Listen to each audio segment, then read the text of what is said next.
Batamuriza w'imyaka 35 y'amavuko bamusanze mu Kagozi yitabye Imana. Ubwo abaturage bahaye itangazamakuru amakuru bavuze yuko uyu mugore Batamuriza yavuye ku kazi mu masaha ya saa 8 z'umugoroba asanga umugabo wiwe ari kumuca inyuma ndetse ku buriri bw'umugore n'umugabo. Ubwo uyu mugore yahise asohoka gake gake arangije yongera arigendera nk'ibisanzwe. Kugaruka uyu mugore araza ateka bisanzwe, arangije agaburira umugabo we, arangije ajya mu cyumba arikingirana yimanika akagozi mu izosi kugeza izi saha yitabye Imana. Aho abaturage bavuga yuko uyu muryango wari usanzwe ubanyeho neza nta makimbirane bagiranaga. Ni mu gihe abaturage batunguwe, abandi bakifata ku munwa, abandi bagasuka amarira. Ni mu gihe uyu mugore n'umugabo bari bafitanye abana babiri, bari bamaranye imyaka 15 yose, aho bari bafite umwana ufite imyaka 12 n'undi mwana ufite imyaka 7. Mu karere ka Nyanza habereye ibiteye ubwoba byarijije abanyarwanda benshi cyane. Ni mu gihe umugabo yabeshye umukobwa ko afite imitungo, birangira uyu mukobwa asezeranye n'uno mugabo ukuze ariko udakuze cyane. Ni mu gihe uyu mwana w'umukobwa yageze mu rugo rw'uno mugabo ndetse umugabo amubwiye ngo ahindukire, uyu mukobwa arabyanga. Ni mu gihe uyu mukobwa itangazamakuru ryamubajije impamvu yanze kuryamana n'uno mugabo. Umukobwa yavuze ngo ko yaryamanye nawe inshuro nyinshi batarabana, ariko kugeza izi saha yaguye mu kantu bitewe nuko yamubeshye yuko afite imitungo, ndetse uyu mukobwa asanga uyu mugabo nta mitungo afite. Bisobanuye yuko uyu mukobwa yaraje atagetinze imitungo y'uyu mugabo, dore yuko uyu mugabo avuga mu ijwi riranguruye avuga yuko uyu mugore yamushatse amukunda. Impamvu yamubeshye ibyo byose ni ukugira ngo Iyi ni incamake y'amakuru. Nimba ari bwo bwa mbere ugeze ko na muyoboro wa Kidasamura TV Rwanda, kora subscribe, ufungura inzogera kugira ngo uzajye ubasha kubona amakuru mu gihugu cy'u Rwanda kandi yizewe. Reka amakuru yacu tuyahire hano mu karere ka Nyanza.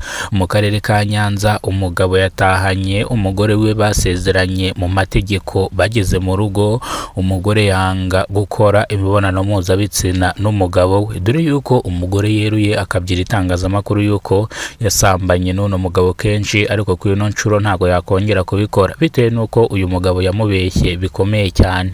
Uyu mugabo yamwijeje yuko afite imitungo ndetse afite n'amafaranga, amazu menshi hano mu karere ka Nyanza ari ayiwe, imiryango ikodeshwa yose ari yiwe. Uyu mugore akihagera yasanze uyu mugabo ari rubebe, nta kintu yigirira, bityo umugore asaba gatanya yemewe n'amategeko, dore yuko bari basezeranye byemewe n'amategeko. Umugabo azize kwiyemera no kwirarira yuko imitungo afite ari myinshi. Bivuze ngo uyu mugore yaje akurikiye amafaranga, ntago yaraje akurikiye uyu mugabo. Bivuze ngo urukundo yakundaga uyu mugabo rwari urw'ikinyoma. Umugabo mu ijwi rirambuye yabwiye itangazamakuru yuko yabeshye uno mugore bitewe nuko yamukundaga cyane ndetse atashakaga kumubura. Niyo mpamvu yamwijeje ibitangaza bidahari.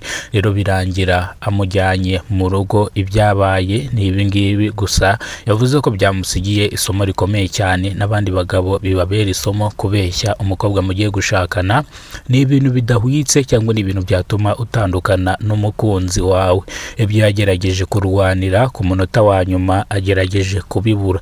Itangazamakuru ryabajije uno mugore ati, ese wakwihanganye ukabana n'uno mugabo mu bibi no mu byiza, ko Imana izabafasha? Uyu mugore mu ijwi rirambuye yavuze ko umugabo yamusambanyije kenshi gashoboka cyane batarabana cyangwa batarasezerana, amwizeza ibyiza ko biri imbere kandi akomeza amwiyemeraho, dore yuko yazaga kumusura yitwaje imodoka cyangwa yakodesheje imodoka afite n'umushoferi, akavuga yuko iyi modoka ari iyiwe. Dore yuko umukobwa asobanura yuko umuhungu yagiye amusohokana ahantu hahenze cyane, kumbe udufaranga yari afite imbere n'inyuma arimo aradukoresha mu gusesagura, ambeshya ashaka kunyemeza. Nanjye birangiye mukunze, naramukundaga pe, ariko ikinyoma cyiwe nicyo cyatumye dutandukana byemewe n'amategeko, ahubwo nkeneye gatanya byihutirwa, kubera ko bitabaye ibi ngibi agahinda kazanyica igihe cyose. Tubaza umugabo icyo agiye gukora, gusa umugabo we yavuze yuko gatanya kanya ntago ari buyitange kubera ko aramukunda byimazeyo.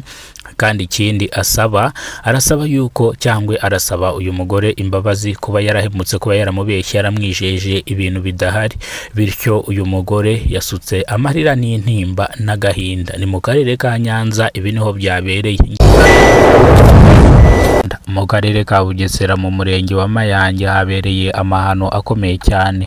Umugore yimanitse mu kagozi nyuma yo gusanga umugabo wiwe arimo amuca inyuma ndetse no ku buriri bwiwe. Umugore yafashe icyemezo cyo gusubira inyuma, agaruka akomanze. Uyu mugabo aza gutsimba uyu mukobwa, birangira amusohoye mu nzu, ariko umugore yari yarangije kubibona yuko umugabo yazanye umugore mu nzu yabo.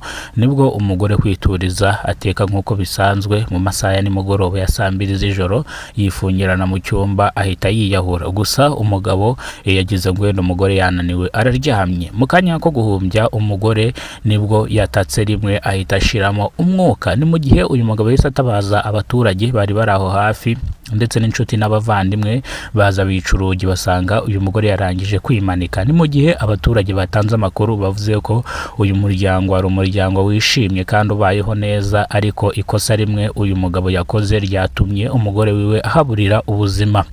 Bari bafitanye abana babiri, dore ko bari barasezeranye mu mategeko ndetse n'imbere y'Imana.